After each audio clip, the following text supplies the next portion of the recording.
ನಮಸ್ಕಾರಂ ಸದ್ಗುರು. ನನ್ನಲ್ಲಿ ದೃಢ ನಿರ್ಧಾರ ಅನ್ನೋದಿಲ್ಲ. ನಿದ್ರೆ ಬಿಟ್ಟು ನನಗೆ ಯೋಗ ಮಾಡೋದಕ್ಕಾಗ್ತಿಲ್ಲ. ನಿದ್ರೆಗೆ ಬಹಳ ನಿದ್ರೆಯಲ್ಲಿ ಯಾರು ಯೋಗ ಮಾಡಲ್ಲ.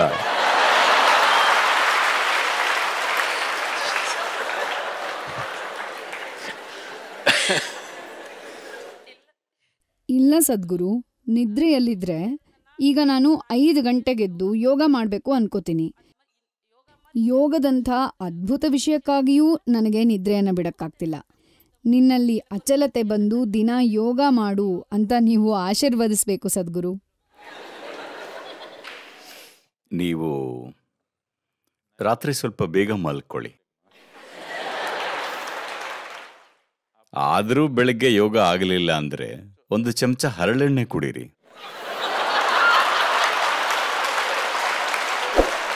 ಹೌದು, ನಿಜವಾಗ್ಲೂ ಅದರಲ್ಲಿ ಏನೂ ಹಾನಿ ಇಲ್ಲ. ದೇಹಕ್ಕೆ ಅದು ತುಂಬಾ ಒಳ್ಳೆಯದು. ಸಣ್ಣ ಚಮಚದಲ್ಲಿ ಹರಳೆಣ್ಣೆ ಕುಡೀರಿ. ಕರೆಕ್ಟ್ 4:15 ಎಬ್ಸುತ್ತೆ.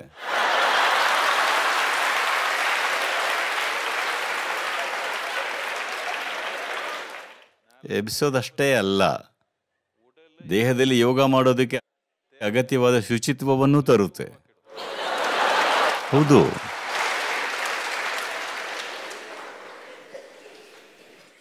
ಇದನ್ನ ನಾನು ನಿಮಗೆ ಹೇಳಬೇಕು. ಯೋಗಿ ಏನು ಮಾಡ್ತಾನಂದ್ರೆ, ಎಲ್ಲರೂ ದಿನ 1 ಸಲ ಮಾಡೋದನ್ನ ಅವನು 2 ಸಲ ಮಾಡ್ತಾನೆ. ಹೌದು, ತಮಾಷೆ ಅಲ್ಲ. ಯಾಕಂದ್ರೆ ಮಲ ಅನ್ನೋದು ದೇಹದಲ್ಲಿ ಉಳಿದು ಬಿಟ್ರೆ, ಬೇಗ ಹೊರ ಹೋಗದಿದ್ರೆ ಅದು ತಲೆಗೆ ಏರುತ್ತೆ. ಅದರ ಗುಣ. ದೊಡ್ಡ ಕರಳು ಹೇಗಿರ್ಬೇಕಂದ್ರೆ ನೀರಿನ ಪೈಪ್ ತರಹ ಖಾಲಿಯಾಗಿರ್ಬೇಕು, ಏನೂ ಇರಬಾರ್ದು, ಕ್ಲೀನ್ ಆಗಿರ್ಬೇಕು. ಅದರಲ್ಲಿ ತುಂಬಾ ಮಲ ಇಟ್ಕೊಂಡ್ರೆ ಅದು ಇಲ್ಲಿ ಬಂದು ಸೇರುತ್ತೆ. ಹೌದು, ಆದ್ರಿಂದ ದೇಹದಲ್ಲಿ ಜಡತ್ವ ಬರೋದಕ್ಕೆ ಒಂದು ಮೂಲ ಕಾರಣ ಏನಂದ್ರೆ ದೇಹ ಶುಚಿಯಾಗಿಲ್ಲ. ದೇಹವನ್ನು ಶುಚಿಯಾಗಿಟ್ಟುಕೊಂಡ್ರೆ ತುಂಬಾ ಆಯಾಸ ಆಗಿದ್ರು 5 ಗಂಟೆ ಮಲಗಿದ್ರೆ ಸಾಕು, ತಾನಾಗೆ ಎದ್ದು ಕೂರುತ್ತೆ. ಈಗ ಹೀಗಾಗಿದೆ. 10 ಗಂಟೆ ಮಲಗಿದ್ರೂ ದೇಹಕ್ಕೆ ಹೇಳೋದಕ್ಕೆ ಇಷ್ಟ ಇಲ್ಲದಿದ್ರೆ ದೇಹ ಶುಚಿಯಾಗಿಲ್ಲ ಅಂತ ಅರ್ಥ. ಒಂದು, ನಿಮ್ಮ ಊಟದ ಮೇಲೆ ಗಮನ ಇರಬೇಕು. 2, ರಾತ್ರಿ ಸಣ್ಣ ಚಮಚ ಹರಳೆಣ್ಣೆ ತಿಂಗಳಿಡೀ ಕುಡಿಬೇಕು. ಹೌದು, ಬೆಳಗ್ಗೆ 4:15 ಎಬ್ಬಿಸುತ್ತೆ. ಆಗ 5 ಗಂಟೆಗೆ ಯೋಗ ಮಾಡಬಹುದು. ಬದುಕಿನಲ್ಲಿ ಏನೇ ನಡೀಬೇಕಂದ್ರೂ ಅದಕ್ಕೆ ಸರಿಯಾದ ಜವಾಬ್ದಾರಿಯಿಂದ ಸಿದ್ಧತೆ ಮಾಡಿಕೊಳ್ಳದೆ, ಅಗತ್ಯವಾದ ಪರಿಸ್ಥಿತಿ ನಿರ್ಮಿಸಿಕೊಳ್ಳದೆ ಏನೋ ಆಗಬೇಕು ಅಂದ್ರೆ ಏನೂ ನಡೆಯಲ್ಲ. ಜೀವನ ಹಾಗೆ ನಡೆಯಲ್ಲ.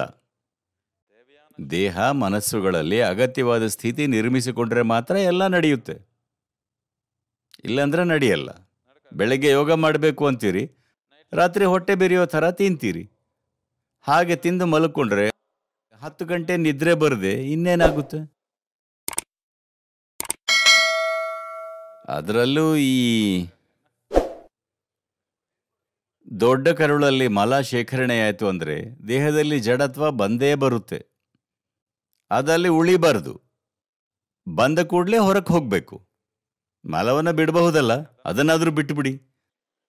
ದುಡ್ಡು ಬಿಡದಿದ್ರು ಇದನ್ನಾದ್ರೂ.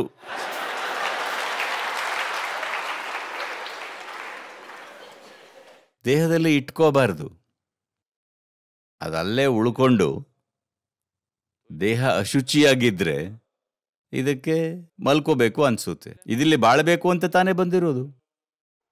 ದೇಹಕ್ಕೆ ಬಾಳ್ಬೇಕಾ ಅಥವಾ ಮಲಗಬೇಕಾ? ಇದಕ್ಕೆ ಬಾಳ್ಬೇಕಿದೆ. ಯಾಕೆ ಮಲಗುತ್ತಿದೆ ಅಂದ್ರೆ ಅದನ್ನ ಸ್ವಚ್ಛವಾಗಿಟ್ಕೊಂಡಿಲ್ಲ. ಲೇಟೆಸ್ಟ್ ಹಾಗೂ ಇಂಟ್ರೆಸ್ಟಿಂಗ್ ಸುದ್ದಿಗಳಿಗಾಗಿ ಬಾಸ್ ಟಿವಿ ಕನ್ನಡ ಚಾನೆಲ್ನ ಸಬ್ಸ್ಕ್ರೈಬ್ ಮಾಡಿ. ಹಾಗೆಯೇ ಬೆಲ್ ಐಕಾನ್ ಪ್ರೆಸ್ ಮಾಡಿ. ಇದರ ಜೊತೆಗೆ ಫೇಸ್ಬುಕ್, ಇನ್ಸ್ಟಾಗ್ರಾಮ್, ಎಕ್ಸ್ ನಲ್ಲೂ ಮಿಸ್ ಮಾಡದೆ ಫಾಲೋ ಮಾಡಿ.